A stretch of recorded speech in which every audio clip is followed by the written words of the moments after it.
suprato nusikaltėliai, kad yra geras šansas, tai yra net nematant aukos, tik bendraujant telefonu ar ten internetu, apgauti auką, paprašyti pervesti pinigus arba patiems prisijungti pervesti.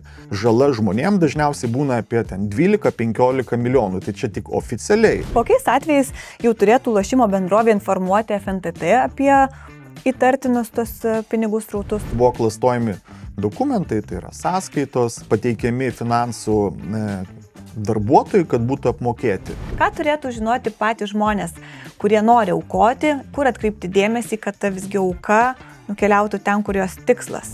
Ten buvo su tokių grasinančių... Ne tam žmogui pataikė šiaip. Tokių šiek tiek tonų, kad aš ten kažkur jau prilandžiau į kažkokius ten neleistinus ten suaugusių portalus ir kažko užsikrėčiau. Prižiūrėjot jau ten. Gal dar kažkokių praktinių patarimų žinote, būtent tais tokiais jau gudriai sukčiavimo atvejais, ką žmonės gali daryti?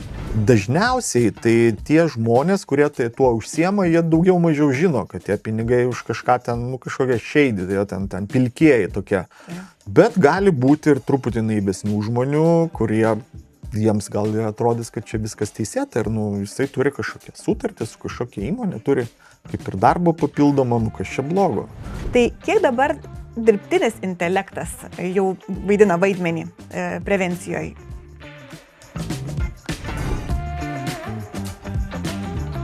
Sveiki, Mindaugai. Sveiki, Mindaugai. Labai ačiū, kad atvykote kalbėti apie pinigus.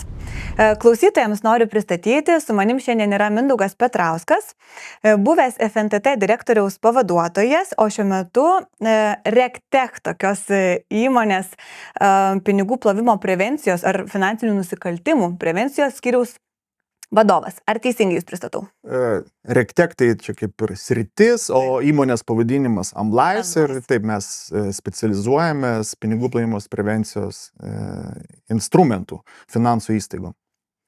Tai tikrai daug norėsiu pakalbėti apie finansinius sukčiavimus ir pradžioj pagalvojau, kokie tie, tiek jūsų dabar srity, ką matote, tiek iš anksčiau, kokie tie finansiniai sukčiavimai gali būti. Na, aš pirmiausia pagalvoju, tai yra korupcija, pinigų plovimas, galbūt neteisėtas finansavimo schemos. Kokios dar yra ir kokie yra dažniausiai tie finansiniai nusikaltimai? Tokią trumpą pabandysiu edukaciją padaryti apie pinigų plovimą. Tai pinigų plovimas, kaip taisyklė, jisai tik tai padeda tuos jau neteisėtai gautus pinigus užmaskuoti, paslėpti, ten investuoti, o pinigai neteisėtai dažniausiai būna gaunami iš kažkokio pirminio nusikaltimo. Tai pirminis nusikaltimas gali būti prekyba narkotikais, nelegali migracija, sukčiavimas ir taip toliau. Baudžiamajam kodekse yra ten virš 200 nusikaltimų, kuriuos gali padaryti nusikaltėliai, jie iš to uždirba pinigus ir tada tuos pinigus bando integruoti. Tai dažnai žmonės taip sunkiau supranta, kas tas yra pinigų plovimas, kas yra korupcija. Tai nėra tas pats, gali būti, pavyzdžiui, korupcija, iš korupcijos uždirbami pinigai ir kai juos bando integruoti į finansų sistemą, kai juos bando investuoti, pirkti prabangius daiktus, tai čia dažniausiai atsiranda ta pinigų plovimas. Tai dabar aš dirbu pinigų plovimo prevencijos srityje, tai kaip ir specializuojuosi, kaip ir mano įmonė, atskirti, kokie tai įtartini gali būti pavedimai, iš kokios neteisėtos veiklos jie galbūt ateina ir pabandyti jau juos stabdyti, kad įsitikinti, ar jie teisėti ar neteisėti. Plati sritis ir suprantu, kad tai dažnai gali būti kaip grandinėlė, kaip jūs sakot, vieni nusikaltimai, paskui tas pinigų plovimas. Man įdomu, pagal FNTT duomenis pernai 2024 metais FNTT nurodo, kad gavo virš 82 000 pranešimų dėl galimai ar įtartinų tų piniginių kažkokių transakcijų. Man įdomu, gal jūs dar pamenat, ar šitas skaičius didėja, ar mažėja ir ką jisai signalizuoja, ar aukštą prevencijos lygį, ar visgi aukštą nusikalstamumo lygį?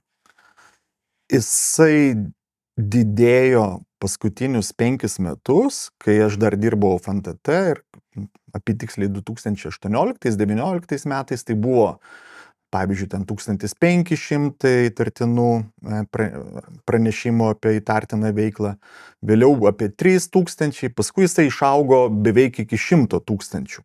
Dabar jau truputį sumažėjo vėl iki 82 000.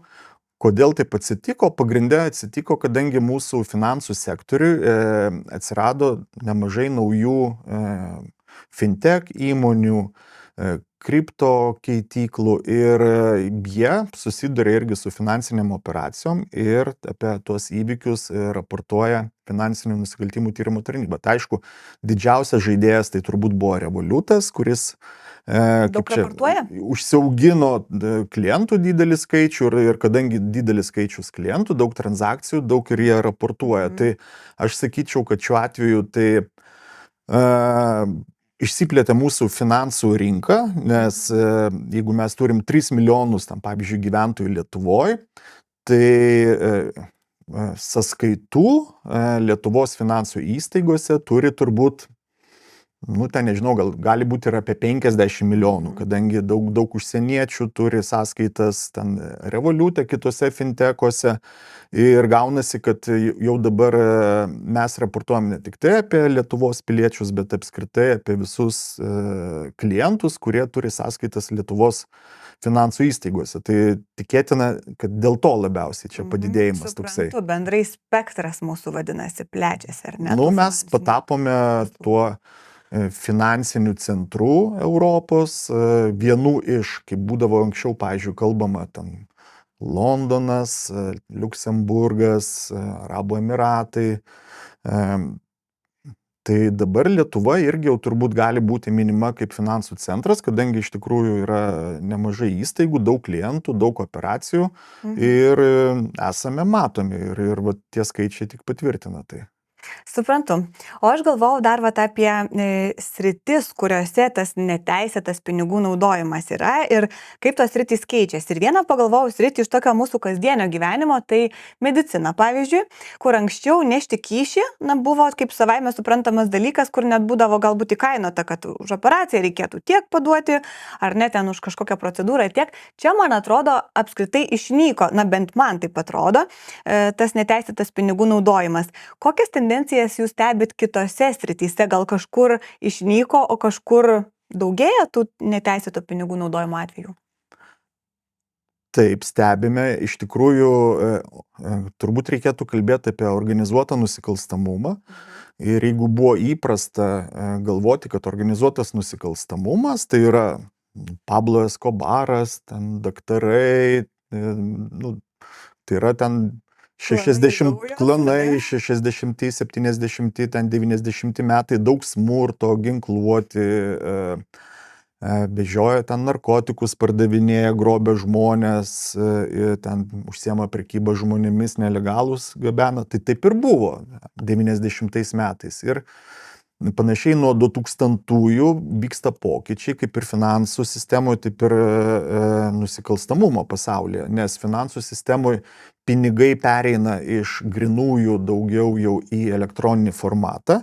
Vadinasi, dabar su grinaisiais pinigais tu gali žymiai mažiau, negu turėdamas banko sąskaitoj, kortelėse, telefone, kur tai bebūtų. Ir nusikalstamumas labai keičiasi. Jeigu sukčiavimas anksčiau būdavo ten, turbūt į top 10 neįeidavo pagal pelningumą organizuotam nusikalstamumui, nes būdavo narkotikai, prekyba ginklais, nelegali migracija, prostitucija ir taip toliau sluoksniuojami, ten vagystės, automobilių ir kiti. Tai dabar iš tikrųjų turbūt, ką aš matau, pasiskaitęs tiek pasaulinės ataskaitas, ten Europolo, Interpolo, apie statistiką, apie nusikalstamus tinklus, tai kad apie pusę tikrai tinklų ir dar daugiau užsiema prekyba narkotikais įvairių rūšių, ten sintetiniai, kokainai, opiadai, ten marihuanos produktai. Tai dabar sukčiavimas turbūt atsirado antroji vietoj. Ir kodėl? Todėl, kad, kaip minėjau, pinigai jau dabar dažniausiai nebe kišenėse, nebe kojinėse, nebe pagalvėse, o bankuose. Ir suprato nusikaltėliai, kad yra geras šansas, tai yra net nematant aukos, tik bendraujant telefonu ar ten internetu ar programėlėmis, apgauti auką, paprašyti pervesti pinigus arba patiems prisijungti pervesti. Nereikia nieko mušti, jokio naudoti smurto, nusikaltėlio nemato. Ir grobis būna pakankamai didelis. Tai yra, jeigu tai pažiūrėt statistiką, dabar turbūt iš sukčiavimų vien oficialiai Lietuvoje bando išvilioti apie 20 milijonų ir žala žmonėm dažniausiai būna apie ten 12-15 milijonų. Tai čia tik oficialiai. Per metus. Realiai tai tie skaičiai yra žymiai didesni. Pasauliniu mastu tai yra milijardai.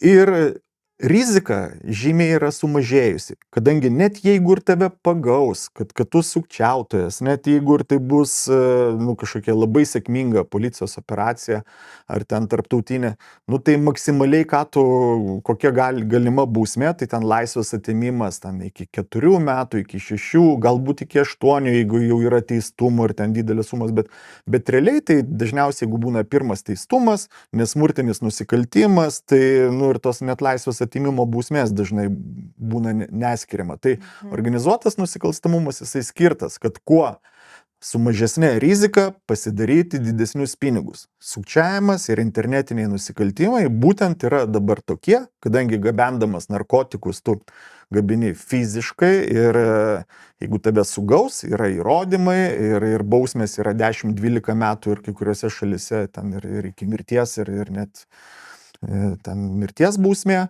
Tai kalbant apie sukčiavimą, jos yra pakankamai limituotos ir kadangi nėra tiesioginių įrodymų, žymiai lengviau išvengti bausmės. Tai tendencijos yra tokios ir aš manau, jos išliks ir organizuotam nusikalstamumui. Turbūt sukčiavimas ir internetiniai nusikaltimai bus tikrai tokie pat svarbus kaip narkotikai, nežinau, naujų rūšių narkotikai. Vadinasi, ir mūsų tema apie tą sukčiavimą, kur yra skirta laida plačiai visuomeniai, turbūt yra laiku ir vietoj, kad apie tai būtų kuo daugiau kalbama, nes ir tų atvejų sukčiauti yra vis daugiau ir vis įvairesnių su technologijom. Kai galvoju apie finansinius nusikaltimus, aš galvoju, kad visgi dažniausiai jie būna iš anksto suplanuoti, detaliai apgalvoti, bet gal yra ir tokių atvejų, kai žmonės padaro nusikaltimą iš nežinojimo, nesuvokimo. Ir kokie tai galėtų būti dažniausiai atvejai? Sukčiavime dažniausiai būna, kaip ir minėjau, tai yra suplanuota, žinoma ir panašiai. Tai yra, jeigu aš įdedu skelbimą, kad ten noriu parduoti dviratį ir susidomi žmogus, perveda man pinigus ir aš neišsiunčiu to dviračio, tai dažniausiai aš tą suplanavęs ir žinau nuo pat pradžių, kad neturiu aš jokio dviračio ir niekur neišsiųsiu ir čia bus sukčiavimas. Jeigu žmogus turi dviratį, ten jam pervedė pinigus ir staiga ten sugedo dviratis, ar vaikas paėmė, ten kažkur išvažiavo, nebeturi ką siųst, tai turėtų grąžinti pinigus tada ir nebus to sukčiavimo. Tai realiai šiaip sukčiavimas, net ir paprasta forma, dažniausiai būna suplanuotas iš anksto, o tą sudėtingesnę formą, kai mes kalbam, pavyzdžiui, apie ten investicinius sukčiavimus ar ten socialinę inžineriją, tai jau yra tikrai rimtos grupės su rimtom investicijom, kiekvienas narys turi savo rolę, jie turi ten ir savo tinklus, įmonių sukūrimo schemas, atskirti dažniausiai būna tie sukčiautojai daro savo darbą, jie apgaudinėja žmonės, pinigų plovimu ar ten jau užmaskavimu užsiema kiti žmonės. Jie vieni kitų dažniausiai nepažįsta ir tai yra ne vienas, ne 2 ir ne 10 žmonių, o dažniausiai didelės organizacijos. Ir dėl to policijai, net ir ten pasaulinio lygio, Interpolam, Europolam, pasiekti ir nuteisti organizatorių tokių nusikaltimų pavyksta labai retai.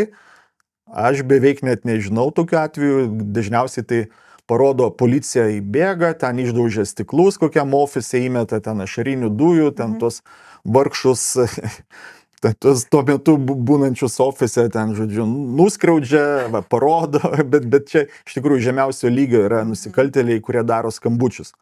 Tie, kas už tai gauna pinigus ir kas, taip pavadinkim, uždirba daugiausiai tokiuose ofisuose nesėdė, jų policija nemato ir man atrodo, pasigirti nelabai galėtų. Suprantu, vadinasi, jeigu tai yra sukčiavimas, tai visgi dažniausiu atveju tai yra sąmoningas, apgalvotas sukčiavimas.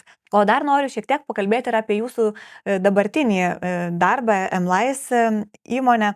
Aš suprantu, kad jūs pasitelkėte technologijas finansinių nusikaltimų prevencijai, ar ne?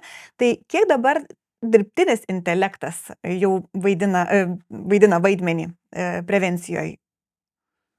Nu, jis jau kaip ir stebuklingas toksai žodis, be dirbtinio intelekto dabar technologijos įmonės beveik nedirba, visi kažkokį tai produktą vysto ir tai iš dalies ateitis, kadangi pinigų plovimo prevencijoje yra, taip vadinkim, daug darbo, tokio kaip čia techninio ir jisai gali palengvinti. Tai yra, pavyzdžiui, sustabdoma yra 100 operacijų ir ten žmogus turi specialistas peržiūrėti, ten, ar jinai gali būti kaip čia paleidžiama ir nieko ten įtartino, ar tai yra kažkas įtartina. Ir kaip taisyklė, tik tai kokiuose 5% būna įtartinos veiklos. Tai dirbtinio intelekto kaip čia produktai gali tą padėti, kad ne žmogus peržiūrėtų, o dirbtinis intelektas ir galbūt sumažintų, kad nebereikėtų 100 peržiūrėtų, atrušiuotų iš to 100 pasakytų 80, čia viskas su jais gerai, o tos 20 jau žmogus turi pažiūrėti pats. Čia vienas galimas iš panaudojimų, kitas analizai labai atlikti, kai pavyzdžiui sustabdoma operacija, būna vertinama kliento veikla. Tai yra, kiek laiko jisai klientas, iš kokių šalių jisai gauna pavedimus, iš kokių klientų, į kokias šalis siunčia, kokios yra sumos. Ir dažniausiai žmogui reikia pačiam tą visą truputį sužiūrėti, galvoj paanalizuoti ir bandyti surasti anomalijų. Tai šiaip dirbtinis intelektas iš tikrųjų gali analizės produktą pateikti žymiai greičiau, ten per dalis sekundės ir pasakyti, ne, viskas čia gerai. Čia yra jo įprasta veikla, nieko čia neįprasto nevyksta, arba gali pasakyti kažkaip keista, jisai ten niekad į Vokietiją nepervesdavo pinigų, ypatingai kažkokiam ten fiziniui asmeniui, ten po tokias sumas ir kad tai jau kažkas įtartina, gali būti, gal jisai kaip čia tapo investuotojų ir neaišku, ar į tinkamą platformą, galbūt į apgaulingą, reikėtų jo perklausyti. Tai čia keli variantai, o mes MLIS, kur nemažai esam panaudoję dirbtinio intelekto, tai yra AMLtrix, yra viešas puslapis, kur visa informacija apie pinigų plovimą sudėta, kaip pavadinkim, į lenteles, į stalčiukus ir ten viską lengva paprasta praimti.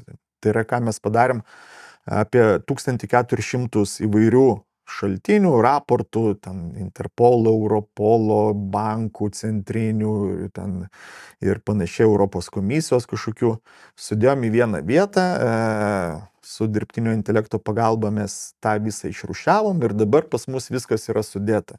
Gražiai, tai yra, pavyzdžiui, pirminis nusikaltimas, sukčiavimas. Kokie būna sukčiavimai? Tai investicinis, romantinis, ten skamai, ten, ta prasme, viskas gražiai.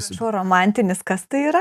Romantinis, tai dažniausiai, kai susipažįsta vyrukas su mergina, pas juos prasideda, kaip čia, nuotoliniai santykiai. Nuotoliniai meilės santykiai ir tada jie duodamas dėmesys moteriai ilgesnį laiką kažkurį ir staiga tada, pavyzdžiui, jisai, tas vyrukas sako, ten parašo greitai, kad važiavau, patekau į avariją ir kadangi aš amerikietis, mano kortelė neveikia Belgijoje, šiuo metu Belgijoje, važiuojam ten daryti operaciją, man reikia susimokėti ir, aš negaliu susimokėti, dabar nežinau, ko daugiau paklausti, neturiu Europoje pažįstamų, tai jeigu tu gali, aš tau atsisiu sąskaitą, tu apmokėk, o aš ten paskui tau sugrąžinsiu. Čia vienas iš pavyzdžių. Ir tai dažnu atveju būna žmonės net nematė vienas kito turbūt.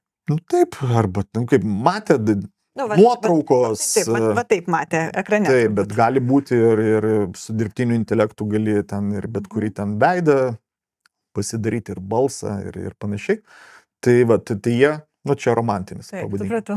Tai vat mūsų tas produktas Amaltrix būtent aprašo, vat, kas tai yra, kokie yra indikatoriai, ką turi daryti pinigų plovimo prevencijos specialistai, kokias taisyklės įgyvendinti, kur ieškoti papildomos informacijos. Tai, vat, tai yra didelis. Struktūruotai viskas, ar ne, Viskas, kaip, labai? pavadinkim, kaip, įsivaizduokit, buvo daug knygų ir dabar padaryta biblioteka, ten jau kur gali indeksuotai surasti, kam ko reikia. Tai vat, mums šitie irgi darbo padėjo dirbtinis intelektas sutvarkyti, nes tikrai patiems būtų sunku ten suskaityti tiek. Čia didžiulis kiekis informacijos, aš suprantu, ką padeda dirbtinis intelektas susisteminti. O kartu man įdomu, ar tas pats dirbtinis intelektas, ar matote riziką, kad jis gali tapti kaip įrankiu tiem patiem finansiniam nusikaltimam? Matome ir tas jau vyksta. Aš esu ir pats jau išbandęs ne vieną produktą. Na, pavyzdžiui, ką nors galite papasakot? Ką aš matau labiausiai, Taip. kuris gali būti naudojamas, tai šiuo metu, pavyzdžiui, tam vadinamam deepfake, tai yra, kai tu klastoji kito asmens tapatybę. Tai yra, nu, pavyzdžiui, ko mums reikia? Iš pradžių reikia paso. Tai dabar, pavyzdžiui, pasigaminti pasą ten su savo nuotrauka per dirbtinį intelektą, tam tikras programėlės, tai yra tikrai nesunku, tai gali būti Estijos, Amerikos, lietuviškas pasas, nufotografuotas, ta prasme jisai bus nu, ne fizinis, bet tai yra jo nuotrauka su visais ten teisingais duomenimis ir dažnai to užtenka, kai mes, pavyzdžiui, norim atsidaryti sąskaitą finansų įstaigoje ir kitur mūsųgi paprašote, nufotografuokit pasą, tai realiai tokius dalykus tikrai galima daryti. Tada galima, pavyzdžiui, aš paimsiu jūsų įrašą, bet iš YouTube'o. Dabar jau yra nemažai, tai skirtingų mano. Jūsų balsą. Įkelsiu tai tam tikras programėlės ir padarysiu taip, kad jūs kalbėsite bet kurią kalbą ir tai, ką aš parašysiu. Mano avatarą sukursite, ar ne? Jo, ir tas jūsų avataras, pavyzdžiui, sakys, aš čia tiek vedžiau laidų ir dabar tikrai gerai žinau, kaip investuoti ir visą šitą suanalizavusi, jums visiems rekomenduoju, kad jums reikia eiti į tokią platformą, ten atsidaryti ten sąskaitą, suinvestuoti ir tikrai aš pati esu ten daug ir mano ten draugė ar kažkas ten, ar ten prieš tai buvęs dalyvis, Mindaugas Petrauskas irgi paantrins ir aš ten irgi tą patį susakau. Taip, ir jūs man pritarėt, abudu mes čia linksim. Ir kokybė šitų dalykų gerėja, tiek vaizdo, tiek balso, tiek kalbų. Gali pasirinkti, nu, lietuvių dar kalba gal šiek tiek sudėtingiau, dar šiek tiek jaučiasi pakeliui, bet ten vokiškai, austriškai, angliškai, australietiškai, amerikietiškai ten ir panašiai jau gali pasirinkti ir padaryti įrašus ir iš tikrųjų ten, kaip čia, jeigu anksčiau būdavo ten telefoniniai sukčiavimai, kur daugiau balsas ir tie gyvi žmonės, tai dabar gali padaryti įrašus ne tik telefoninių, bet ir vaizdo ir iš tikrųjų siūsti daug nuorodų, prašyti ten, nežinau, per Teamsus, Zoomus ten ir panašiai prisijungti ir apgaudinėti, ta prasme, paleisti tai automatizuotai ir tikėtis geresnio rezultato. Kuo daugiau užmeti meškerių, tuo didesnė tikimybė sužvejoti. Tai tik su dirbtiniu intelektu, su deepfake'o šitais galimybėmis jinai didėja. Ir galiu pasakyti, kad tikėtina labai greitai bus labai sunku atsiliepinėti į telefoną arba net ir ten kokiu messengeriu ar ten WhatsApp'u su vaizdu bendrauti ten su žmona ar ten dukra ar sūnumi, nes bus sunku atskirti. Nebūsi tikras, ar tikrai bendrauja, ar ne? Jo, nes gali būti ir taip, kad rodys vis dėlto ir jų telefoną, ir jų accountą, ir jie ten, pavyzdžiui, ten pasakys ten vėl, kažkur pakliuvau į keistą situaciją, tėti, reikia greit pinigų, greit tu man permest, tik tai ne man į Revolutą, nes aš čia telefoną pamečiau mano draugui ten į kažkokią kitą. Kalbant apie praktinius patarimus, kažkur girdėjau apie šitą deepfake'ą, kad tai žmonės gali sugalvoti kokį nors raktinį žodį. Na tada, kai jie gyvai matosi, raktinis žodis yra apelsinas, pavyzdžiui, ar ne? Ir sutarkim, kad bet kada, kai bus koks nors skubus, svarbus reikalas, tu man turi pasakyti raktinį žodį, ar ne?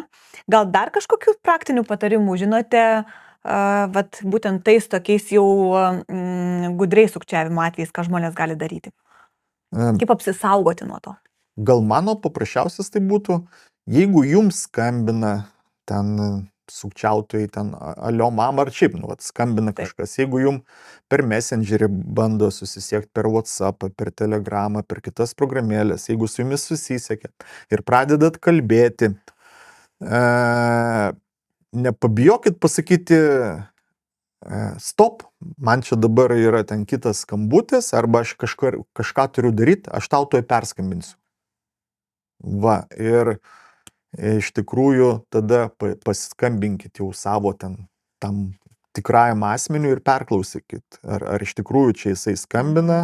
Tai pagrindinis žaidimas ant to ir vyksta netikėta situacija, skambina artimas žmogus, tu jį atpažįsti ir tau sunku jį atskirti, plus streso situacija tam tikra, plus kažkokia naujiena turbūt irgi nemaloni. Bet vis dėlto reikia savo visą laiką pasakyti ten stop, gerai, aš tau tuoj perskambinsiu.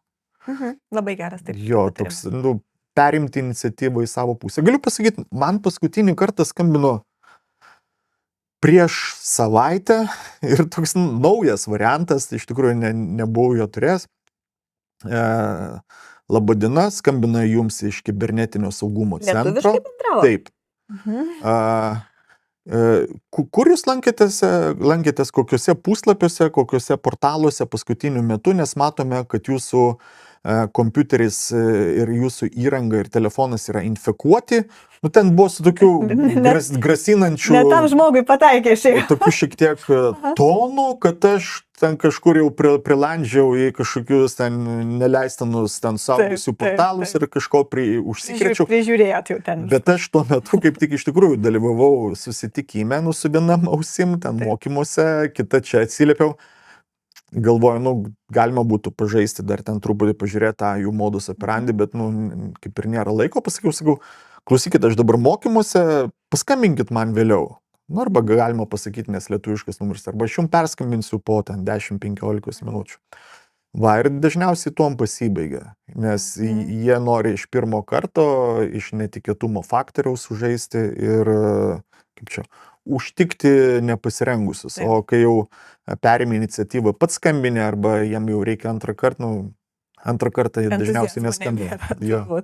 Mane tai dažniausiai pagauna vis dar tie senieji sukčiavimo būdai, tai jeigu aš laukiu siuntos, aš gaunu žinutę, vat ir dabar užvakar turbūt gavau, jūsų siunta užstrigo, tam, kad jį tikrai ten sėkmingai jūs pasiektų, spauskite nuorodą ir, žodžiu, ten kažką padarykite, bet aš jau matau, kad numeris +6 kažkiek tai ir aš iš karto tą žinutę atrinu, tai kol kas mane pagauna šitie primityvūs dar sukčiai bando pagauti, bet įsivaizduoju, kad labai greitai ta ateitis atkeliaus, ką jūs sako, deepfake'as ir kiti dirbtinio intelekto įrankiai. Jo, dar ką iš paskutinių tokių, kaip čia, tendencijų matau, tai per programėlės kaip WhatsApp'o, Telegram'o ar kažkokias būna sukuriamos grupės ir staiga, sveiki, ten siūlome darbą. Darbas labai paprastas, tai yra jums reikės ten Instagram'e arba YouTube'e, kaip čia laikinti, už vieną laiką ten 6 ar ten 10 eurų. Ir tas atrodo, kaip čia nieko labai tartino, kas čia blogo. Ir aš taip įsivaizduoju, kad čia gali būti tokie variantai daugiau skirti, kad jūsų sąskaitą finansinę išnaudoti, nes, pavyzdžiui, jūs ten pasirašot, kad jūs būsit net ir sutartį su kokia nors ten įmonė kažkur užsienį, darbo ten susitarimas, kad jūs kaip ir, pavyzdžiui, šalies koordinatorius ir pinigai iš įvairių, ten už įvairius klientus bus pervedami jums ir jūs turėsit paskui ką, paskirstyti. Ir kartais žmonės net nesupranta, ypatingai jauni, kad čia kažkas nelegalaus, nes jisai turi sutartį, jisai kaip ir finansinis kontrolierius, plus pats ten kažką laikina, ten kažkokius, ten nežinau, ten puslapius, tada gauna ten srautą pinigų, ką gauna viską persiunčia.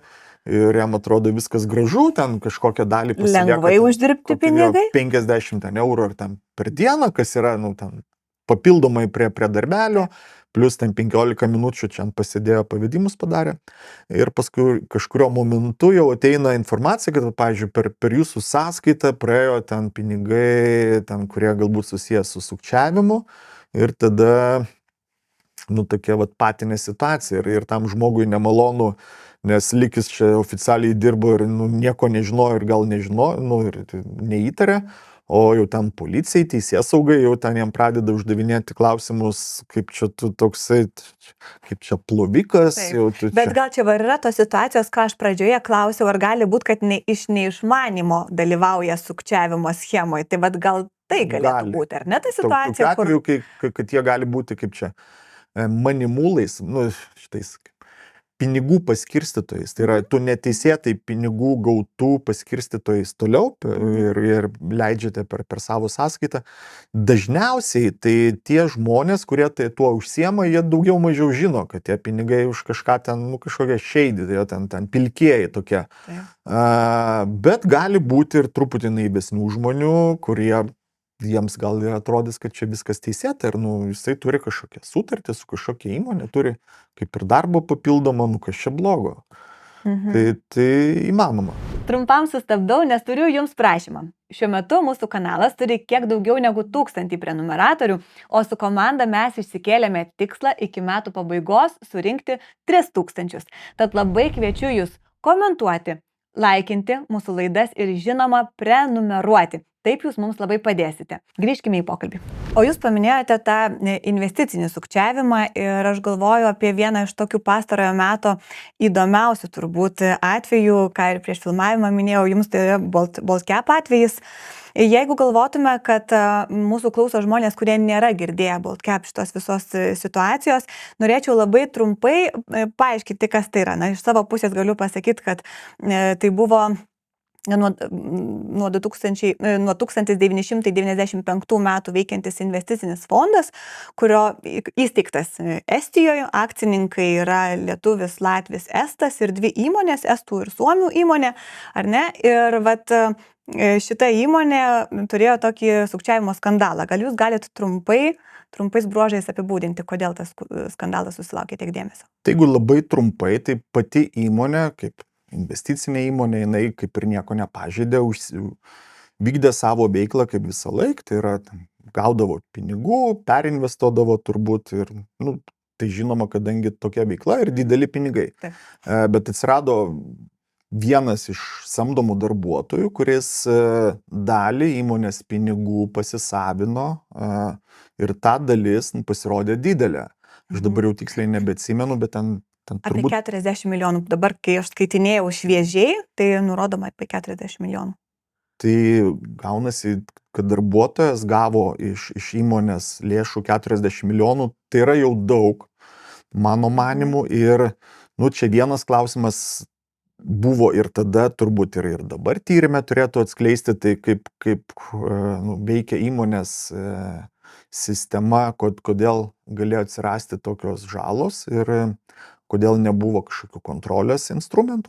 O tada jau kitas klausimas, jau tas darbuotojas samdomas, kuris tuos 40 milijonų pasisavino, jisai tada jau juos, kaip suprantu, kažkur tai išleido ten lošimo įstaigose, kazino, tai vadinkim, pralošė, turėdamas kažkokią tai priklausomybę. Taip. Tai čia antras klausimas, kadangi pinigai dažniausiai nebuvo naudojami ten lagaminėliuose, ne grynieji, pinigai būdavo pervedami iš įmonės sąskaitų į privačias, tada privatus asmuo turbūt žaisdavo irgi pavedimus darydavo lošimų įstaigom ir tiek finansų įstaigos, tiek lošimų įstaigos, jie yra pinigų plovimo prevencijos dalimi, turėjo matyti, kad kažkokia veikla yra įtartina, kad 40 milijonų iššvaistyti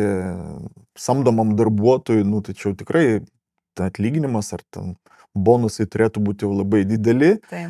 Ir kita vertus, aišku, ir lošimų įstaigos turėjo šiek pasidomėti, iš kur pas jų klientą gali būti tokios lėšos ir kodėl suteikia jam galimybę apskritai tokias sumas pralošti.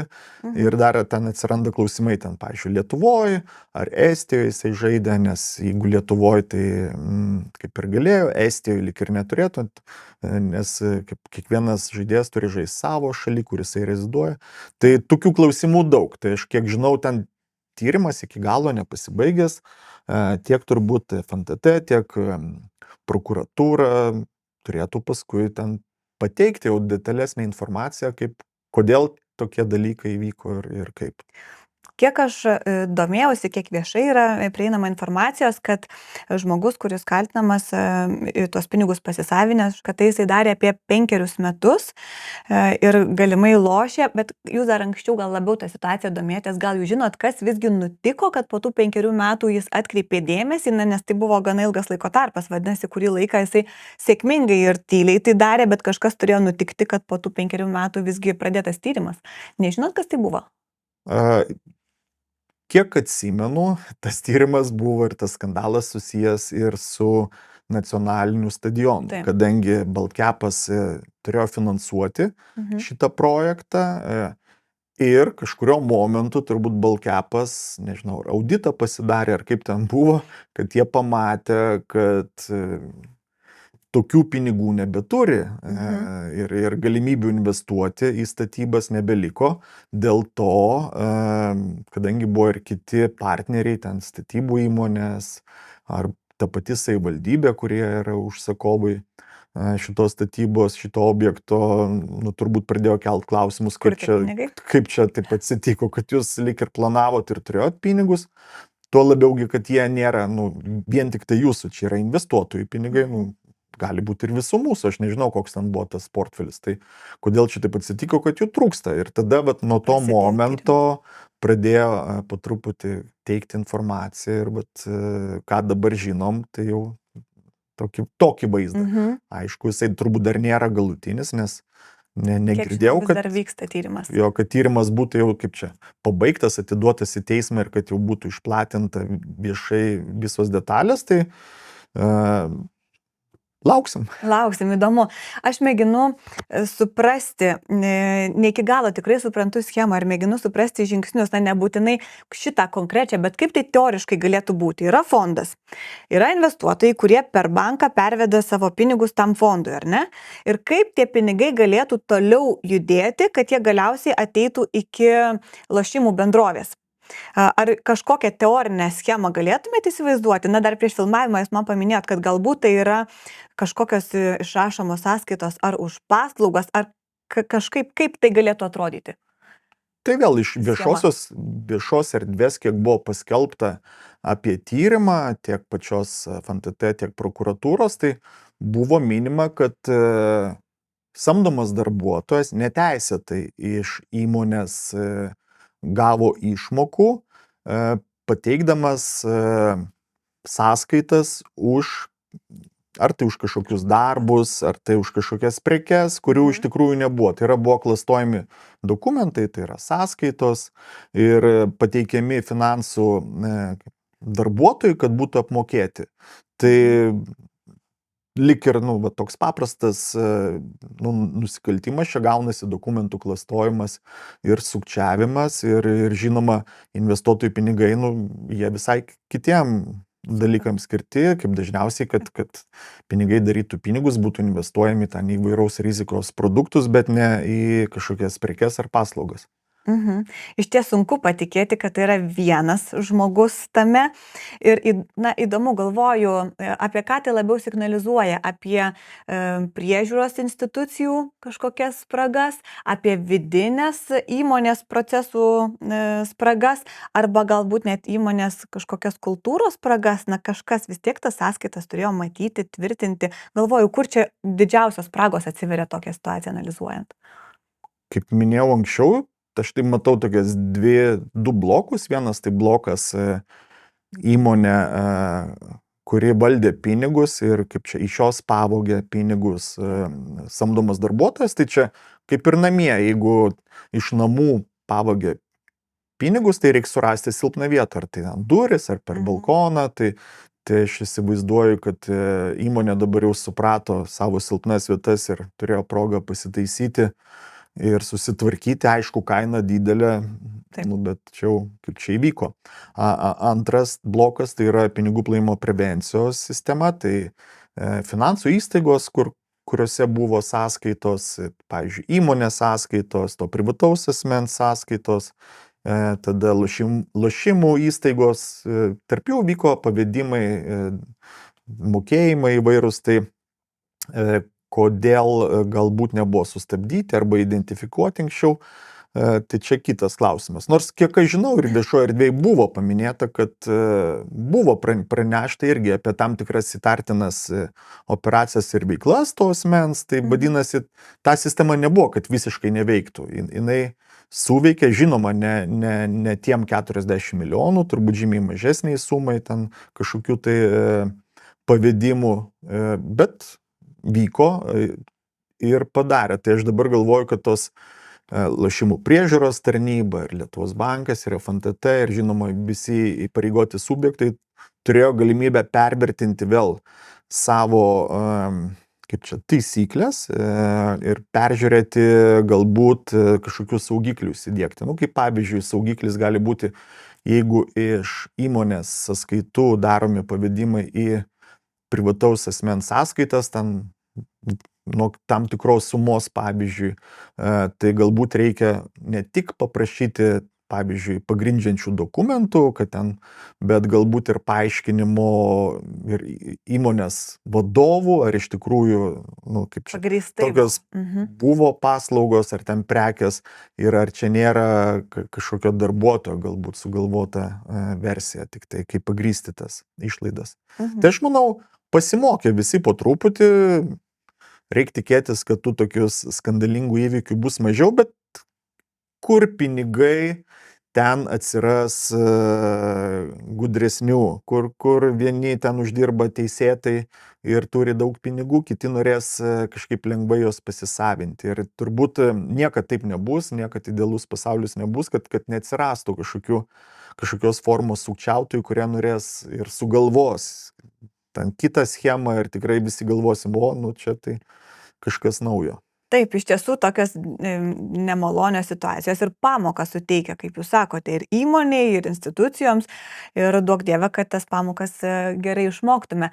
Bet čia, ką mes kalbam ir minim, ir ta lošimų bendrovės, kadangi įsipina, čia, man atrodo, atsiveria erdvė dar keletui klausimų, ir vėlgi radau informacijos, kad lošimų bendrovė, per kurią tas asmuo lošė, nubausta 8,4 milijonų bauda, kad nepakankamai kontroliavo žmogaus pajamas ir jų atitikimą. Ir pirmiausia, man įdomu, čia tas keletas klausimų man kyla, pirmiausia įdomu, ką lošimų bendrovė turi patikrinti, kai ateina žmogus, registruojasi lošimui ir vėliau lošia, gal jūs žinote, kas tai turi būti sutikrinama ir stebima? Visų pirma, tai kaip ir finansų institucijos, bankai, kas bebūtų, tai jie turi patikrinti tapatybę asmens, tai yra kliento, kad čia yra tas asmuo tikrai, kad turi tą dokumentą, kad dokumentas ten ar pasas ar kas yra originalus ir nustatyti, kad tikrai tai nėra kitas asmuo su padirbtų dokumentų ir panašiai. Tai šitoks pirminis, kaip jau praeinam. Tada norint įvertinti jau to kliento, taip vadinkim, pavojingumą, nes turbūt ne visi žmonės žino, gal jiem ir nereik žinot, bet jie visi dažniausiai būna suskirstyti į ten pavojingus, vidutiniškai pavojingus, mažai pavojingus. Paaiškinkit, ką tai reiškia? Tai reiškia, kad pagal kliento pobūdį, tai yra kokia veikla jisai užsiema, kokiom sumom jisai operuos ir jam kokiose šalyse jisai rezidentas, kur jisai moka mokesčius, nustatomas rizikos lygis. Tai yra, pavyzdžiui, jeigu žmogus ten yra studentas, valstybinės įstaigos darbuotojas, turi pastovias pajamas, jo pavedimai dažniausiai būna Lietuvoje, ten su giminėm, pirkimai, kortelės, tai yra ten žema rizika. Jeigu tai yra, tam, pavyzdžiui, individuali veikla, jisai pats turi mokėtis jau mokesčius ir pajamos jau gali būti ten iki 100 tūkstantinės, tai jau gali būti ir vidutinė rizika. O jeigu asmuo perka, parduoda kriptoproduktus, jeigu jisai sako, kad aš dalyvausiu ten lošimuose, užsiminėsiu kitais tokiais rizikingais produktais, plus jisai yra, pavyzdžiui, gyvena Lietuvoje, bet jisai pilietybė yra ne ES pilietis iš kitų šalių, tai jo rizika gali būti ir aukšta. Tai čia yra kaip čia, įvairūs tie kriterijai, bet nustatomas būna pagal tuos visus klausimynus, ką mes atsakinėjom, pagal pajamų šaltinius, pagal planuojamas išlaidas, rizikos lygis. Tada būna susiję ir labai papildomos informacijos surinkimas. Tai lošimų dalyvis, dažniausiai aukštesnės rizikos dalyvis būna ir lošimų įstaiga turi įsitikinti, kokios yra to asmens pajamos. Tai yra, jie turi paprašyti, pavyzdžiui, ar jūs esate ten, gaunate pastovų, koks jūsų pastovus pajamų šaltinis. Pavyzdžiui, atlyginimas. Tada pateikite, kokio įstaigo ir kokio dydžio tas atlyginimas. Ir kokios panašiai planuojamos išlaidos. Tai, pavyzdžiui, jeigu jisai pateikia, kad jo yra atlyginimas mėnesinis į rankas, pavyzdžiui, 3000, ir jeigu jau lošimų įstaiga mato, kad jisai per mėnesį, pavyzdžiui, išleidžia 6000, jau turėtų suveikti tam tikros taisyklės, saugikliai ir įstaiga turėtų jau paklausti šito kliento, iš kokių lėšų tu žaidi, nes tavo pajamos yra mažesnės dvigubai negu išlaidos. Tai ir tada žmogus turi pagrįsti. Jis gali pasakyti, pavyzdžiui, laimėjau loterijoj. Jeigu tu laimėjai loterijoj, pateik tada tą laimėjimo kažkokį išrašą, iš kokios ten loterijos, galbūt pateik pažymą. Arba gavau ten dovanų iš močiutės. Gerai, tai tada pateik. Tai tokie vienkartiniai, man atrodo, ar ne? O kokiais atvejais jau turėtų lošimo bendrovė informuoti FNTT apie įtartinus tos pinigų srautus? Tai tokiais atvejais, kai pamato neįprastą kliento veiklą ir klientas nesugeba paaiškinti, kokia kilmė tų lėšų, kodėl jos padidėjo. Šiaip tų scenarijų gali būti labai daug. Kaip taisyklė, pavyzdžiui, mes Amlaize turime tą vadinamą taisyklių rinkinį, kurį gali įsidiegti kiekviena įstaiga. Ir tų taisyklių ten yra apie, pavyzdžiui, 300. Vienos jos būna, kurios suveikia, kai jūs vykdot tiesiogiai operaciją ir tos vadinamos, kaip čia, gyvos taisyklės, tai vykdot mokėjimą, mokėjimas, pavyzdžiui, yra didesnis negu jūsų vidutinės ten pajamos, plus, pavyzdžiui, paskirties laukelį yra kas nors įrašyta, kas neturėtų būti įrašyta. Tai operacija būna, pavyzdžiui, sustabdoma ir tada jau pinigų plovimo prevencijos specialistai turi surinkti papildomą informaciją, patikrinti ir tik tai po jų patvirtinimo gali būti toliau atliekamas mokėjimas arba jisai gali būti ir sustabdomas ir pranešama FNTT apie įtartiną operaciją. Plus dar būna retrospektyvi analizė, tai yra suveikia taisyklės, jos analizuoja kliento veiklą, pavyzdžiui, mėnesio laikotarpį, lygina jų šio mėnesio jūsų išlaidas su praėjusio mėnesio, lygina, pavyzdžiui, kokias šalis jūs darėte pavedimus ir panašiai. Tai pinigų plovimo prevencijos sistema yra, kaip čia, nėra tokia paprasta, galbūt kaip gali žmonės įsivaizduoti, kad čia tik tai pavedimo laukelį įrašius ten kokį nors ten keistą dalyką gali suveikti. Taisyklės jos žymiai yra daugiau kompleksinės ir tikrai yra ten daug įvairių taisyklių rinkinių, analizuojama kliento veikla tiek tiesioginė, ta gyva veikla, tiek jo už tam tikrą laikotarpį. Taip drąsiai paklausiu, aš pati nesu lošimų šalininkė ir mėgėja ir man kyla klausimas, ar visgi lošimų bendrovės, jos daugiau bendradarbiauja pinigų plovimo prevencijos srityje, ar tai daugiau yra būdas visgi paslėpti pinigų plovimą? Čia jūsų nuomonės galiu paklausti kaip žmogaus. Šiaip tai lošimų įstaigos yra įpareigoti subjektai. Jie yra lygiai tokie patys kaip bankai, ten fintechai, tai yra jiem galioja tos pačios pinigų plovimo prevencijos taisyklės.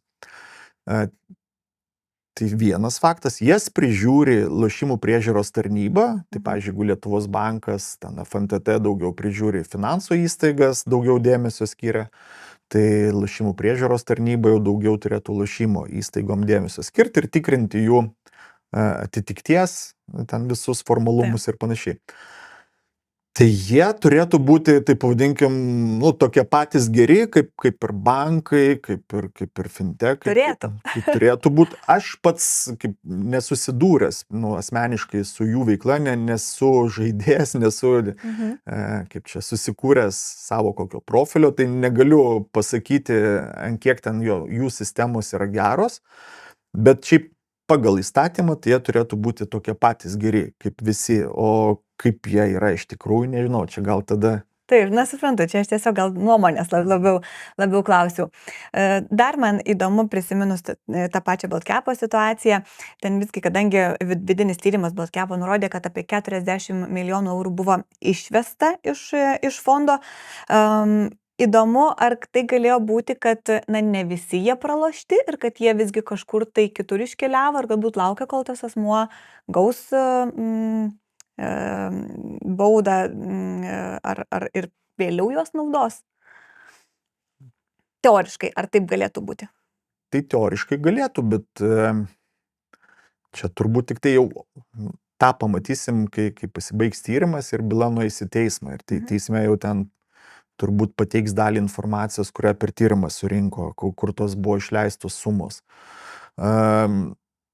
Šiaip, aišku, visi žmonės turi, nu, tam tikrą norą tų pinigų turėti, užsidirbti, ten galbūt ateičiai kažkiek, bet čia labai priklauso nuo žmogaus. Tai aš nežinau, aš, kaip jau minėjau, pavyzdžiui, priklausomybės nuo žaidimų neturiu, tai man labai sunku komentuoti, bet žinau, kad tie žmonės, kurie turi priklausomybę, tai dažniausiai jie nelabai galvoja ten, kaip atsidėti ten pinigų ateičiai ar ten kažkur investuoti. Jie yra, kaip čia, azartiškai paveikti situacijos, momento ir jiem vis norisi atsilošti, tada jie ten daugiau deda, tada jeigu pralaimi, tada vėl daugiau, užburtas ratas, tada galvoja, iš ko čia skolintis, panašiai kaip narkomanai dažniausiai narkotikų, kaip čia, nekaupia ten 100 metų į priekį, ten taip jau kažkaip jau tie, kurie rimčiau susiduria su tą problemą, tai jie ten dažniausiai paskui kiekvieną dieną ieškosi, iš kur čia gauti tų vėl pinigų, kad nusipirk dozę. Tai man atrodo ir su lošimais panašiai. Tai jeigu čia tik tai grinai buvo, kaip čia, lošėjo, vadinkim, liga, priklausomybė, tai galėjo ir būti be kažkokio ateities investicijų. Jeigu tai buvo tam pakankamai gudrus planas ir žmogus, kaip čia, strategiškai galvojantis į priekį, nu, tai turės tas galimybės. Nu, jeigu jis jau galėjo 40 milijonų pasisavinti, tai darau prielaidą, kad jo gebėjimai finansiniai ir visi kiti yra geri. Įspūdingi, sakyčiau, šiaip bus labai įdomu sužinoti, kaip ta byla baigsis ir kokios ten vėliau tos detalės bus paviešintos. O vėlgi, besiruošdama mūsų pokalbių, kalbėjau su kolegom, nes jiems labai irgi įdomu, ką aš čia kalbinu, apie ką. Ir aš pati dirbu finansų įmonėje ir mes diskutavom, ar neturėtų būti draudžiama finansų įmonių vadovams lošti apskritai, nes jie yra, nu, tokios padidintos rizikos, man atrodo, asmenys turi didelį prieėjimą prie didelių pinigų ir, kaip jūs sakote, jeigu tai yra liga ir žmonės turi riziką susirgti tą ligą, mes ne visi žinome, kuriem, ką iš mūsų patrauks tie lošimai, ar ne, gal tai būtų didesnė prevencija, jeigu tiesiog finansinių įmonių vadovams būtų draudžiama apskritai lošti. Konstitucinės teisės atsiranda. Nu, manau, čia daugiau filosofinis klausimas. Čia panašiai kaip yra ir priklausomybė nuo tabako, nuo alkoholio. Tai čia vėl turbūt didesnė tikimybė, pavyzdžiui, susirgti turi kažkokią kategoriją žmonių, bet jeigu mes visai tai kategorijai uždrausime pirkti alkoholį arba tabaką, arba, pavyzdžiui, finansų įstaigų vadovams žaisti lošimuose, tai nu, tai pavadinkim, kaip prevenciškai gal ir neblogai, ir gal iš 10 žmonių 5 ar 4 tai bus kaip ir gera kontrolė prevencija, bet nukentės ten tie kiti 5-6, kurie galbūt... Labai nori lošti. Jos sakys, kodėl aš negaliu, man kazino yra nebūtinai priklausomybė, aš nueinu praleisti gerai laiką, aš ten su žmonėm pabendrauju, ten duoda gėrimų skanių, man patinka ta atmosfera ir aš neturiu priklausomybės. Kodėl ne? Net ir mūsų ten, kai kurie ir ten šou žvaigždės, ar ten žinomi visuomenės žmonės, tai visai Sako, kai kurie ir giriasi, kad man patinka, aš žaidžiu, ten gerai praleidžiu laiką ir čia tokia kaip atrakcija, kaip gyvenimo tie prieskoniai, druska, Pramoga duona, tokia, pramoga, jo. Tai čia, bet mano tokia nuomonė, kadangi aš, kaip čia sakau, lik ir nežaidęs, nebuvęs, gal porą sykių buvęs, bet man, nu, tai vadinkim, nepaliko didelį įspūdžių, tai dėl manęs tai čia būtų galima kontroliuoti ir prevenciškai paveikti, bet manau, kad kaip čia, kai kuriem žmonėm, kuriem tas patinka, tai truputį pažeistumėm jų teises. Galbūt. Na, aš pagalvojau, kad tai irgi būtų jų pasirinkimas. Jeigu man taip labai patinka lošti, aš neinu dirbti finansų įstaigos vadovu ir renkuosi pramogą, kuri man patinka, bet čia irgi tik tai mano tokia asmeninė nuomonė apie šitą lošimą. Ir taip pat pagalvojau, bet jau jūs gal dalinai atsakėte į mano klausimą, ar yra galimas sveikas lošimas ir gal kažką patartumėte tiem žmonėm, kurie mėgsta gauti adrenaliną iš pinigų, na, ką daryti, kad neįklimpti į tą liūną? Tai aš manau tikrai yra. Tai turbūt net yra ir sveikas alkoholio vartojimas. Ir net yra žmonių, kurie ten, pavyzdžiui, rūko ten pypkę arba ten Kaip cigarą procesą, labai ne? kartais ir jiem tas teikia malonumą. Tai, nu, ten, gal ten apie sveikatą, kad kaip čia gerina, gal netradicinis požiūris, bet kad tai yra sveika, jeigu tai žmogų ramina ir jam suteikia tokią harmoniją, tai yra nuima stresą ar ten atpalaiduoja, tai kodėlgi ne, taip ir su lošimais viskas gerai, gali būti ir sveikas ir tikrai, pavyzdžiui, sportiniai būna žaidimai, ten NBA rungtynės, ten Lietuvos krepšinio lygos, ten sergi už savo komandą, ten gali pasistatyti pinigų, tada dar azartiškiau tau eini ir žiūri tas rungtynės, tai yra suteikia tam, kaip sakau, pipirų ir druskos tam patiekalui, tai viskas gerai. Čia tik tai vienintelis, nu, patarimas, kaip ir visur, yra saikas.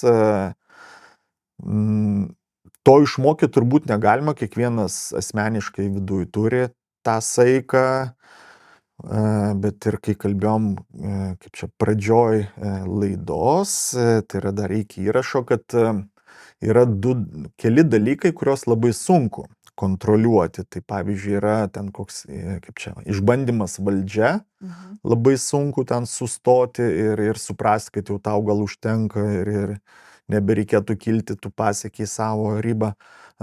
Išbandymas pinigais, nes dažnai žmonės užsikrečia noru jo turėti daugiau ir daugiau, nors galbūt jam tiek ir net nebereikia. Nu ir tos visos priemonės, kaip ten, pavyzdžiui, ten narkotikai, tabakas, alkoholis, jie irgi tokie pavojingi, kadangi žmogus gal ir gali galvoti, kad jisai čia kontroliuoja save, puikiai pažįsta ir puikiai jam sekasi, bet nu, ten turim tūkstančius milijonų pavyzdžių, kai iš to paskui atsiranda problemos. Tai saiko, sakyčiau, tas pojūtis arba saikas apskritai turėtų būti čia kertinis žodis ten, dalyvaujant lošimuose. Taip. Aš pati pagalvojau, kokį aš patarimą duočiau ir kaip aš matau tos lošimus. Tai jeigu tai yra pramoga pats procesas, ką jūs sakot, na, galbūt susitinku su draugais, man smagu, linksma, gerai.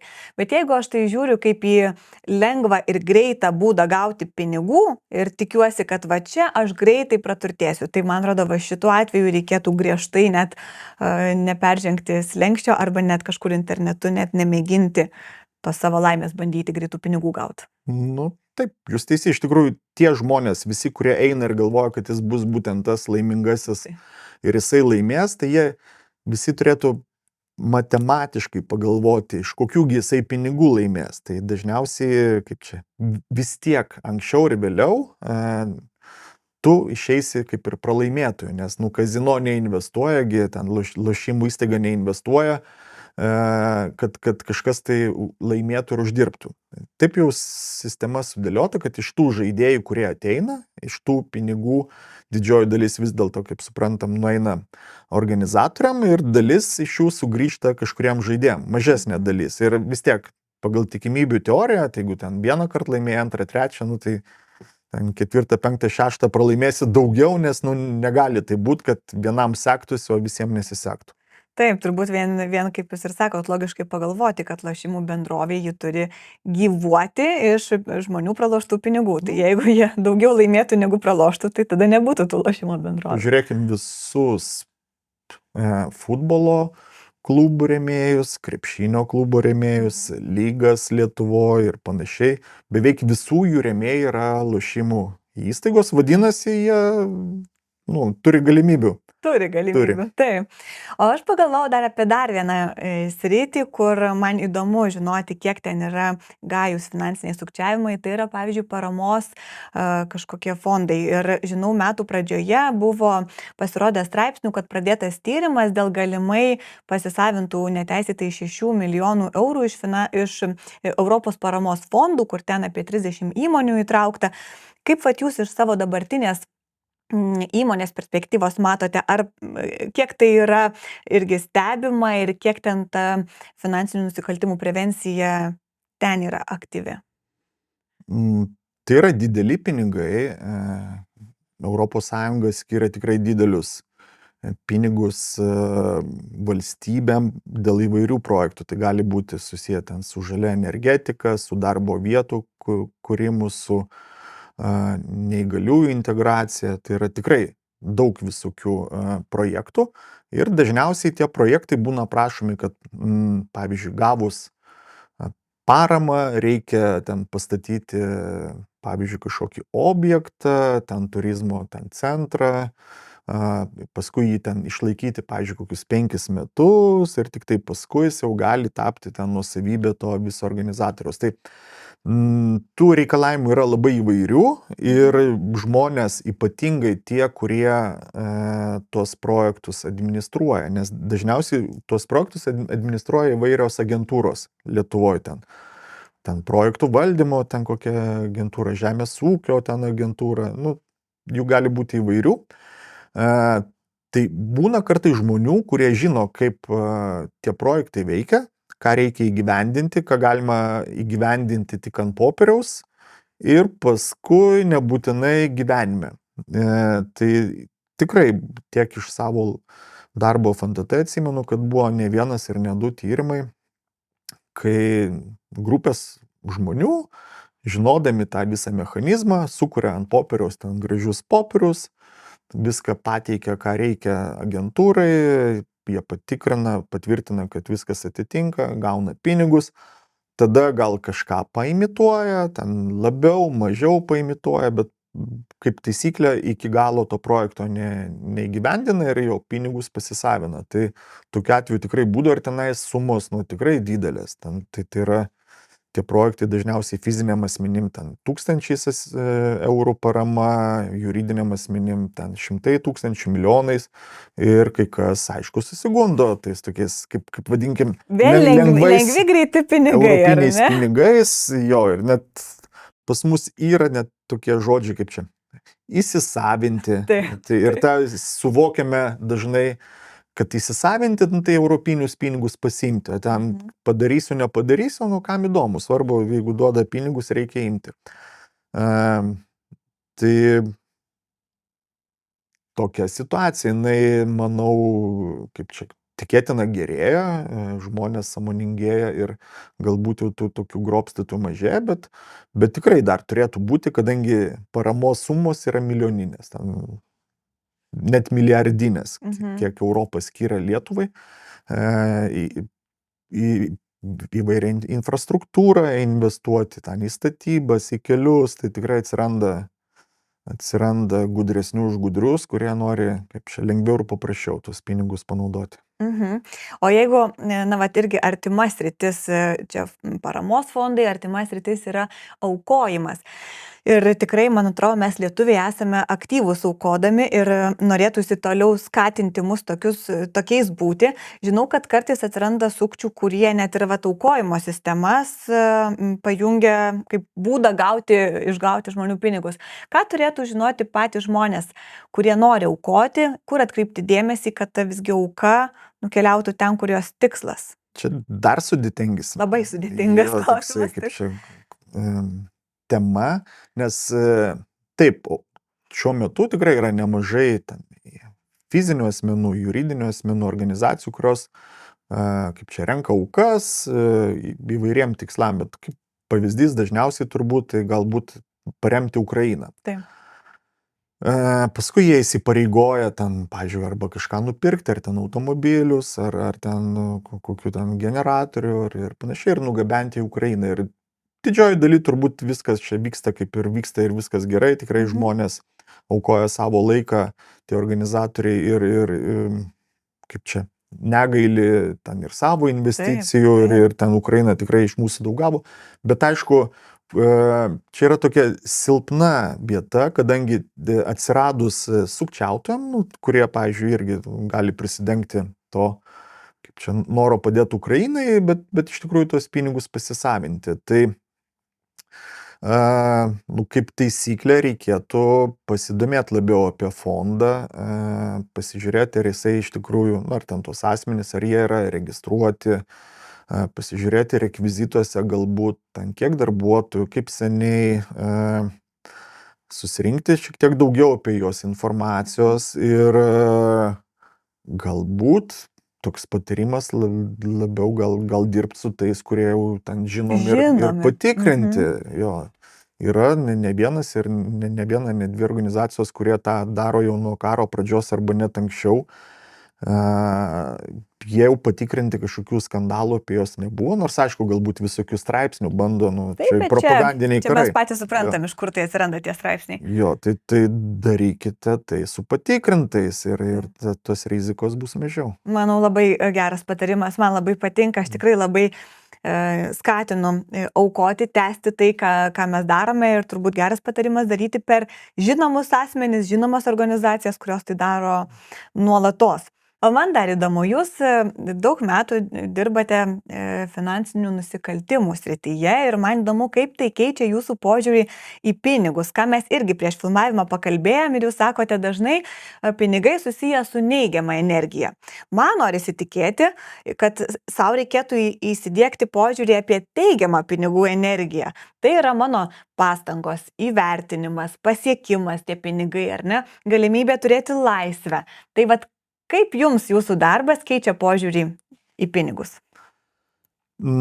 Kadangi ten kovojant su finansiniais nusikaltimais dažniausiai susiduri su tais, kurie neatsilaiko pagundom, tai truputį aišku išugdot paranoją, kaip ir būnant policininku atrodo, kad ten visi pažeidėjai, ten daug pažeidėjų arba ten daug nusikaltelių, taip ir finansiniuose nusikaltimuose atrodo, kad tie ten europinius pinigus bando, tie ten manimūlai, tie ten iš valstybės kažką bando nuvelti, tie PVM nemoka, ta prasme įvairių tų rūšių. Ir kai taip matai, atrodo, tie pinigai tikrai, keistas dalykas. Vat visi dėl pinigų ten gali ir ten, kaip čia, prisiekinėti ir melstis ir verkti ir apgaudinėti ir ko tik nedaryti, kad tik tai juos užsidirbti. Iš tokios platesnio konteksto, kai dabar dirbu jau privačiam sektoriui ir šiek tiek jau matau ir verslo pusę, net viskas gerai su tais pinigais, juos reikia vertinti, jais džiaugtis ir, kaip čia, nebūti nuo jų priklausomais, bet jų turėti. Ir jeigu yra galimybė dirbti ir užsidirbti, valio, visą laiką tą reikia ir daryti. Tas suteikia ir laisvę, ir savirealizaciją ir pasitenkinimą. Bet kad tai yra ir neigiamos energijos dalis, tai turbūt reikia pripažinti, kadangi kaip vyksta verbavimas, pavyzdžiui, net ir visų jau tų žvalgybos institucijų, tiek Lietuvoje, tiek Rusijoje, tiek ir Amerikoje, yra labai panašus principai. Yra 4 pagrindiniai metodai, per kuriuos bandoma, per kurio silpnybės bando žmogų užverbuoti ir padaryti taip, kad jisai vykdytų įvairius neteisėtus nurodymus. Tai yra per karjerą, per valdžios siekimą, per pinigus, norą daugiau pinigų turėti, per silpnybės, tai gali būti alkoholis, kazino ir taip toliau, ir per romantinius santykius, ypatingai galbūt vyram daugiau, bet ir moterim gali būti, nes vieniši žmonės ypatingai, arba kažkokie turintis nerealizuotų svajonių, per tai galima irgi paveikti. Tai kaip sako žvalgybos, kaip čia specialistai, beveik kiekvienas iš mūsų turime vieną iš šitų 4 silpnybių. Tik tai jau žvalgybos specialistam norint užverbuoti reikia surasti tą silpnybę, į kurią eiti. Tai pinigai yra viena iš jų. Turbūt, kaip čia, galingiausia. Dabar suprantu, ką jūs turėt galvoj, sakydamas apie tą neigiamą pinigų energiją. Dar buvo labai įdomi tema, kur irgi dar nefilmuodami palėtėm apie tai, kaip moterys ir vyrai skirtingai elgiasi su pinigais ir ką jūs paminėjot, kad netgi ir sukčiavimuose liktai moterys rečiau kada atsiranda negu vyrai, ar ne?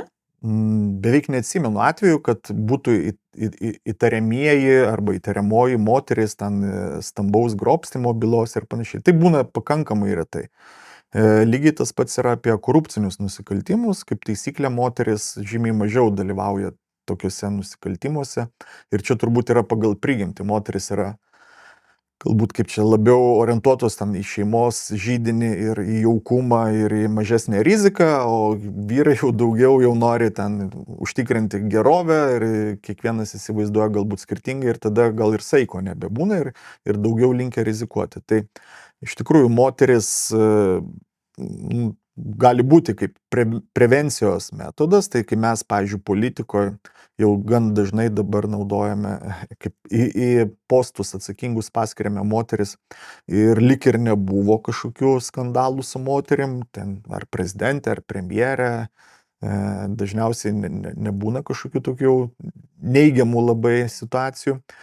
Tai manau ir su finansiniais nusikaltimais arba su tokiom pozicijom atsakingom, kur yra valstybės pinigai, ten ES pinigai, kontrolė, tai moteris tikrai tinkamos tokiom pozicijom. Būdama moteris, džiaugiuosi tai girdėdama. Na ir žiūrėkit, jau visai pokalbio pabaigai turiu klausimą, kurį mes užduodame visiems tinklalaidės dalyviams. Jis yra platus. Ir toks, sakyčiau, irgi šiek tiek filosofinis. Jeigu jūs atsikeliate sekmadienį ir Vilniaus centre yra švieslentė, kur surašyti jūsų finansiniai sprendimai. Ar yra kažkas, ką jūs norėtumėte paslėpti arba galbūt ką nors paryškinti? Dėl paryškinti, tai vieną galbūt ir paryškinčiau iš tikrųjų. Nesu aš ten investuotojas arba, kaip čia, neturiu labai papildomų lėšų, kurios turėtų būti investuojamos, bet iš tikrųjų tai manau ir su vidutiniam pajamom tikrai geras sprendimas buvo saulės energetikos parkai, elektromobilis, šildymo sistemą pertvarkyti. Tai gavosi kaip ir išlaidos ten ir lyg ir visi sako, nu koks ten automobilis, kaip čia, kokia investicija, bet visus tuos žingsnius susiejus į vieną gaunasi, kad iš tikrųjų pakankamai gera investicija, kuri per laiką grąžina nemažus pinigus ir sumažina išlaidas. O dėl, kaip čia galbūt, kokių negerų sprendimų arba nepasinaudotom situacijom, tai vėl tikrai turėjau viduj nuomonę, kad pavyzdžiui ten ir kriptovaliuta stiprės, kad bitkoinai stiprės ir pavyzdžiui prieš 4 metus sūnus turbūt kai buvo ar 16 ar 17 tūkstančių už bitkoiną. Nenusipirkot? Vis ten, perkam vieną bitkoiną, ten daugmaž susimetam per pusę, bet tuo metu nebuvo tų laisvų tokių, tai pavadinkim, 16 tūkstančių, bet aišku būtų galima tuo metu ten, kaip čia, visas savo santaupas ten surinkus, nusipirkti ir ta investicija būtų nebloga, tai pavadinkim. Tai vat, mano tokie patyrimai, jie labai nedideliam sumom, manau, čia galbūt aktualiau tie, kas turi ten daugiau laisvų pinigų. Man smagu girdėti, kad pirmiausia jūs pasakėte dalyką, kurį norėtumėte paryškinti ir tik po to, kur galbūt kažką pakoreguoti. Smagu girdėti, vadinasi, esate finansiškai atsakingas. Stengiuosi, šeimos galva reikia sustrateguoti, kad ten, kaip čia, kad finansiniai dalykai, aprūpinimas ir saugumas būtų po vyrišką energiją, o jau ten moteris savo darbą darytų. šaunu tai girdėti. Ačiū Mindaugai už pokalbį, man tikrai buvo labai įdomu, man atrodo labai aktuali tema ir turėjome ne tik tai įdomios informacijos, bet ir patarimų, kurie mūsų klausytojams galbūt pasitarnaus kasdieniam gyvenime. Turiu Jums dovanėlę. Pagaliau jaukų kortelės. Tai jūs traukėte vieną kortelę, ten yra parašytas klausimas ir abudu atsakinėjate. Kaip pavyzdys. Kuris iš jūsų geriau moka valdyti savo biudžetą? Ir atrodo paprastas klausimas, bet jūs pradedate atsakinėti ir žiūrit, kaip čia kiekvienas toj situacijai reaguojate. Tai kviečiu pažaisti žaidimą ir gal geriau finansiškai vienam kitą pažinti. Ačiū.